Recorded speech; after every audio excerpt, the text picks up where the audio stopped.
Çështja Najara tashmë ka mbetur në duart e institucionit Federatës Shqiptare të Voleybollit dhe ashtu siç e ka kjo lojë që duhet pasuar topi për të qëndruar ende në lojë, por duke kaluar nga njëra anë në tjetrën.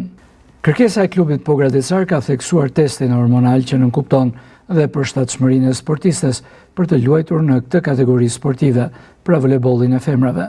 Ky test përshtatshmërie lidhet më tepër me sasinë e hormoneve që kanë trupat e meshkujve dhe të femrave, e në bazë të nivelit përcaktuar të lejuar për meshkujt dhe femrat, përcaktohet dhe nëse ajo mund të luajë apo jo.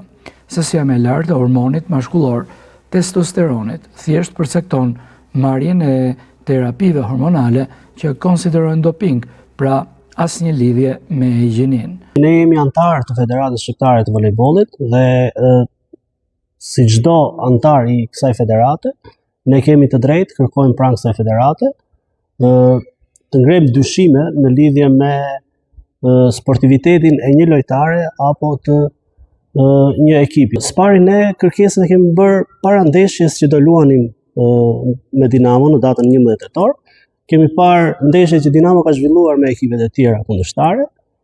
Kemi parë që ajo ka disa të dhëna të cilat mund të jenë të ndryshme nga të dhënat e lojtareve që marrin pjesë në këtë kategori. Kemi ngritur disa dyshime, të cilën është e drejta jonë të ngrejmë këto dyshime dhe thjesht presim të na i vërtetojë federata mënyra se si kjo çështje është trajtuar dhe balta që mendon të hidhet mbi ekipin e Pogradecit për shkak se Pogradeci sot është në vendin e parë dhe dua të theksoj se në ndeshje me Dinamo ka qenë me ekip të plot, ku ka marrë pjesë edhe lojtarë në fjalë, Pogradeci ka fituar me rezultatin 3-2.